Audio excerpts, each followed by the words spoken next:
నమస్తే. సో ఈరోజు సోమాజిగూడలోని విద్యుత్ సౌదా దగ్గర అయితే పవర్ సెక్టర్ కి సంబంధించిన ఎంప్లాయీలు అందరూ పెద్ద ఎత్తున ధర్నాకి అయితే రావడం జరిగింది. ప్రధానంగా జేఏసీకి సంబంధించిన కావచ్చు వీళ్ళందరూ వాళ్ళ సమస్యలపై కొట్లాడడానికి అయితే ఇక్కడ రావడం జరిగింది. దీనికి సంబంధించి పూర్తి వివరాలు తెలుసుకునే ప్రయత్నం చేద్దాం. ఏంటండి ఇక్కడ ధర్నాకి ఎందుకు రావడం జరిగింది, ఏంటి అసలు ప్రాబ్లం? ఓల్డ్ పెన్షన్ స్కీమ్ 99 తర్వాత 2004లో 2004 లోపల 99 నుండి 2004 లోపు ఇట్లాంటి బిల్లు మీరు కరెక్ట్ వచ్చారు. మాకు ఈపీఎఫ్ జీపీఎఫ్ అమలు చేయాలని ప్రధాన డిమాండ్ పోయిన గవర్నమెంట్ పట్టించుకోలే. 1982లో సుప్రీంకోర్టు జడ్జి చూడమని అది ప్రాథమిక హక్కు తీసేసే హక్కు లేదు, కానీ గవర్నమెంట్ పట్టించుకోవట్లే. ఇప్పుడు కనీసం ఉద్యోగి రిటైర్డ్ అయిపోయినాక వాడు కూలిపోయే పరిస్థితి వచ్చింది. అదే పెన్షన్ ఉంటే ఓడు కదా, వాడు కనీసం వాడు బతుకుదరం కోసం వాడు పిల్లలు బతికించుకోవాలంటే కనీసం పెన్షన్ ఉండాలి కదా.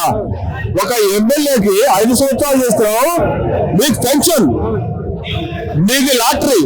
మా ఎంప్లాయీస్ హిస్టరీ 61 years 61 సంవత్సరం చేస్తే మా చరిత్ర, మాకు పెన్షన్ ఉండదు. ఒక ఎమ్మెల్యే ఒక పొలిటికల్ లీడర్ కి పెన్షన్ ఉంటుందా? ఎన్ని పదవులు ఉంటే అన్ని పెన్షన్లు వస్తాయి. మరి మాకెందుకు ఉండదు? రాజ్యాంగంలో రాసిందా మాకే ఇవ్వాలి, ఉద్యోగస్తులు ఇవ్వకూడదని ఉందా? అంటే మీ లబ్ధి కోసం ఉద్యోగస్తుల్ని ఒక ఆట ఆడుకుంటారు. ఉద్యోగస్తులకి కనీసం 61 సంవత్సరం చేసి అయ్యా మాకు పెన్షన్ కావాలి అని మొత్తుకుంటున్నావు.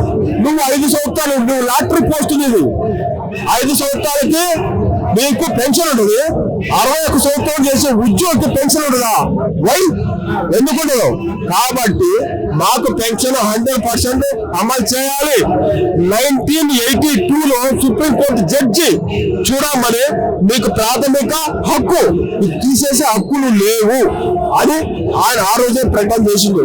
మీ అవసరాల కోసం మీ ఇష్టం వచ్చిన ఉద్యోగస్తుల్ని ఒక ఆట ఆడుకుంటూ పోతున్నారు. ఏం పాపం చేశారు?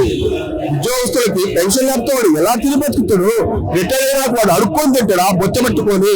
కనీసం పెన్షన్ సౌకర్యం 100% ఉండాల్సిందే. సంబంధించిన శాఖ మంత్రులు ఉన్నారు, అధికారులు ఉన్నారు, ఎందుకు స్పందిస్తలేరా? ఏంటంటే అందరూ స్పందించడం కాదు, దీన్ని అడాప్ట్ చేసి పక్కన 2004లో ఉన్న వాళ్ళు టీచర్స్ ఉంది, ఎడ్యుకేషన్ డిపార్ట్మెంట్ వాళ్ళకు ఉంది. మేము దాన్ని అడాప్ట్ చేసి మా ఊరికి అండి, మాకు న్యాయబద్ధమైన కోరిక మేము కోరేది, మేము న్యాయమైన డిమాండ్ చేస్తున్నాం. మా పెన్షన్ అమలు చేయండి.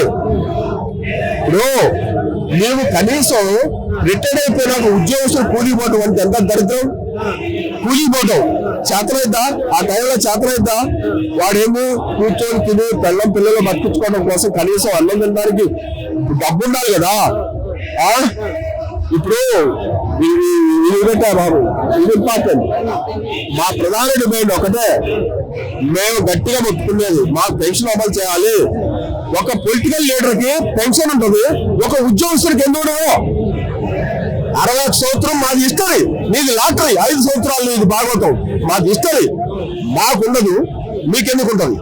మమ్మల్ని గమనించండి, మమ్మల్ని కూడా బతకనియండి. ప్రజల్లో మేము కూడా కనీసం రిటైర్ అయినా పిల్లలు అందరూ బతకాలి. మా పెన్షన్లో తడుపుకొని తింటారు రోడ్లమిటి. కాబట్టి ఇది ప్రాథమిక హక్కు. సుప్రీంకోర్టు జడ్జి, హైకోర్టు, ప్రభుత్వము కోర్టులో వాయిదాల మీద వాయిదాలు వేసి, హైకోర్టులో వేసి, హైకోర్టు నుంచి సుప్రీంకోర్టులో వేసి ఇవన్నీ వాయిదాలు వేసుకుంటే కాలయాపన చేసుకుంటూ పోతున్నారు. పోయిన గవర్నమెంట్ కాలయాపన గవర్నమెంట్ పట్టించుకోలే. ఇప్పుడున్న గవర్నమెంట్ మరి చేస్తుంది, మాకు ఆశ ఉంది. ఇప్పుడున్న గవర్నమెంట్ చేస్తామని మొన్న వాళ్ళు మేనిఫెస్టో పెట్టారు, మీకు ఓల్డ్ పెన్షన్ స్కీమ్ చేస్తామని హామీ ఇచ్చారు. దాన్ని మేము ధైర్యంగా మేము చెప్పగలుగుతున్నాం. ఇవ్వాలి, మాకు 100% మాకు పెన్షన్ ఇవ్వాలి. 99 తర్వాత 2004 బిలో ఉన్న వాళ్ళు, వివిధ హోదాలో ఉన్న వాళ్ళు, వైఎన్ఎం స్టాఫ్ కానీ ప్రొఫెషనల్ స్టాఫ్ కానీ, అంటే ఇంజనీర్స్ వైఎన్ఎం అందరూ వీళ్ళందరికీ వర్తింపజేయాలనేది నా ప్రధాన డిమాండ్. మాది ప్రభుత్వం ఏమంటా ఉంది, రాష్ట్రం దగ్గర ఆర్థిక పరిస్థితి బాగాలేదు, డబ్బులు లేవని మాట్లాడుతున్నారు. డబ్బులు లేవంటే నువ్వు చేసే పాపం నేను బాధ్యుడు కాదు కదా. నువ్వు ఇచ్చి కాలిచ్చుకొని నువ్వు పాపం చేసినావు, నేను ఏమని నువ్వు చెప్తున్నా? బస్సు ఫ్రీ, ఎల్సిడి ఫ్రీ, ఆ ఫ్రీ, ఈ ఫ్రీ, నీ ఓటు బ్యాంక్ కోసం నువ్వు ఇచ్చుకున్నావు.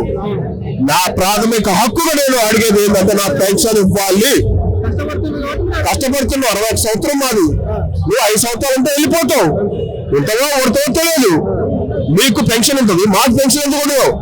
ఒక ఎమ్మెల్యే ఒకసారి నిలబడితే 50,000 పెన్షన్, ఒక ఉద్యోగస్తుడు రిటైర్డ్ అవుతాడుగా, నువ్వు లాటరీ లాంటి నువ్వు హిస్టరీ, మా చరిత్ర 61 సంవత్సరం మా చరిత్ర క్వశ్చన్ చేసేవాడు లేక, ప్రశ్నించేవాడు లేక ప్రతి పౌరుడు మా ప్రధాన డిమాండ్.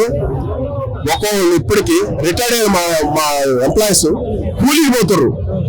సిగ్గుచేటు సుప్రీంకోర్టు జడ్జి చూడమని 1982లో మీకు ప్రాథమిక హక్కు 100% మీకు పెన్షన్ ఇవ్వాలి అని మేము డిమాండ్ చేస్తున్నాం. మేము మా గొంతమ్మ కోరికలు మాకేవద్దు, మాకు పెన్షన్ అమలు చేయండి, అది మాకు కావాల్సిన ప్రధాన డిమాండ్. పెన్షన్ అమలు చేయాలి. 99 నుండి 2004 లోపల వివిధ హోదాలో ఉన్న వాళ్ళందరూ మాట్లాడు చూడరా. ఈనాడు మన తెలంగాణలోని ఎలక్ట్రిసిటీ సెక్టార్లో కొన్ని వేల మంది కార్మికులు, అసంఘటిత రంగ కార్మికులు, ఉద్యోగ కార్మికులు పనిచేస్తా ఉన్నారు. ఈరోజు మా ఎజెండా ఏమిటంటే ఈపీఎఫ్ టు జీపీఎఫ్ అనేది అందరికీ 2004 వరకు కాకుండా ఏదైతే రిక్రూట్మెంట్ అయినా అందరు ఎంప్లాయీస్ కల్పించాలని మా యొక్క ఎజెండా. అదేవిధంగా మా యొక్క పిఆర్స్ అనేది మా హక్కు. ఏదైతే మనకు నిత్యావసర ధరలను అనుగుణంగా ఏదైతే ధరలను పెరుగుతాయో అదేవిధంగా ఎంప్లాయీస్ పిఆర్స్ అనేది పెంచాలనేది మా యొక్క ప్రధానమైన డిమాండ్.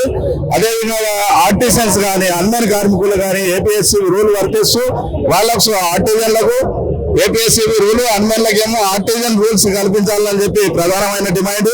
అదేవిధంగా 2011 బ్యాచ్ కి సంబంధించిన ఏరియల్స్ ఏదైతే 2006 నోటిఫికేషన్ ఉందో ఆ నోటిఫికేషన్ ప్రకారమే 2011లో ఉద్యోగాలను భర్తీ చేశారు. వారికి ఏరియల్స్ కానీ వాళ్ళకు తర్వాత 2006 నుంచి క్రమబద్ధీకరించడం కానీ ఈ డిమాండ్ మా ప్రధానమైన డిమాండ్. అదేవిధంగా పిఆర్సీ కమిటీ ఇప్పటి వరకు నిర్వహించలేదు. ప్రభుత్వంది కానీ యజమాని కానీ సిగ్గుసేటు. ఇది మేము డిమాండ్ చేస్తున్నాం. కంపల్సరీ దీనికి ప్రతి ఒక్కళ్ళం ఈ రోజు మహాధర్నా అని మేము ఏర్పాటు చేసి శాంతియుతంగా చేస్తున్నాము. రేపు ఉద్రేకం చేస్తామని చెప్పి ఈ పోరాటంలో మేమందరం భాగస్వాములమై రేపు ఎలక్ట్రిసిటీ సెక్టార్ ను మరియు కరెంటు అంతరాయాన్ని కల్పిస్తామని చెప్పి మేము డిమాండ్ చేస్తున్నాం. దీనికి ప్రభుత్వం కానీ యజమాన్యం కానీ సానుకూలంగా స్పందించి మా యొక్క డిమాండ్లను నెరవేర్చాలని చెప్పి సభాముఖం కోరుతూ, ఇదివరకు కూడా కొన్నిసార్లు ధర్నా చేసిళ్ళు, ప్రొటెస్ట్ చేసినా కూడా ఎందుకు మరి ప్రభుత్వం దీనిపై ఎలాంటి చర్చలు జరిపి మీకు న్యాయం చేసే దిశ ఎందుకు ముందుకు వెళ్ళట్లేదు అనుకుంటున్నారు? ఏదైతే ఈ రోజు ప్రభుత్వము యజమాన్యము ఏ విధంగా ఉందంటే ఏదైతే చట్టపరంగా రెగ్యులర్ ఎంప్లాయీస్ ని తగ్గించి ప్రైవేట్ ఎంప్లాయీ సెక్టార్ నడిపించే ప్రయత్నంలో ఉన్నది.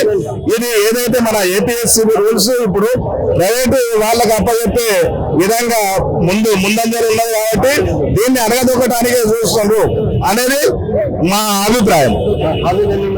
ప్రభుత్వం ఏమంటా ఉంది దీనికి సంబంధించి? ఇప్పుడు దీనికి సంబంధించి శాఖ మంత్రి ఉన్నారు, సో దీంట్లో ఏమన్నా చెప్తున్నా కలిసే ప్రయత్నం చేసినామా? ఎన్నోసార్లు కలవడం అయింది, దఫాదఫాలు కలవడం అయింది, వారి నుంచి స్పందన లేదు. ఇంతకు ముందు మన ఆర్టిజన్స్ ఎంప్లాయీస్ 10 రోజులు రిలే నిరాహార దీక్షలు చేపట్టినట్లయినా దాని విషయంలో నిమ్మకి నీరెత్తకుండా మా ఏదైతే ఎంప్లాయీస్ యూనియన్ సభ్యులం మేము వాళ్లకు అరే యజమాన్యం ఒప్పుకున్నది కదా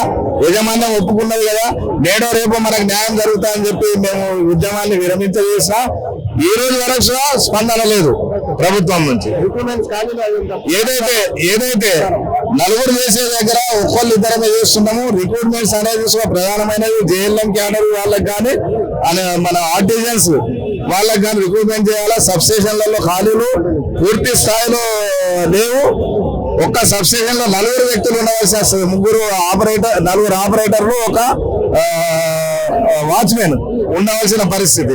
అటువంటి ఏ రోజు 3 నడిపిస్తున్నారు. తర్వాత రిటైర్డ్ అయిన ఎంప్లాయీని తీసుకొని వాళ్ళతో నడిపిస్తున్నారు. ఇది కాకుండా కంపల్సరీ రిక్రూట్మెంట్ చేయాలనేది మా యొక్క డిమాండ్, ప్రధానమైన డిమాండ్. ఓకేనా? అదేవిధంగా 11 బ్యాచ్ సంబంధించిన ఏరియర్స్ సుప్రీంకోర్టు ఉత్తర్వులు వచ్చినా దానికి మనల్ని బేఖాతరు చేస్తున్నారు. సుప్రీంకోర్టు ఉత్తర్వులు వెంటనే అమలు చేసి 2011 బ్యాచ్ కి న్యాయం చేయాలని చెప్పి కోరుతున్నాం. అదేవిధంగా ఈపీఎఫ్ టు జీపీఎఫ్ అనేది ప్రతి ఉద్యోగుల యొక్క బాధ్యత.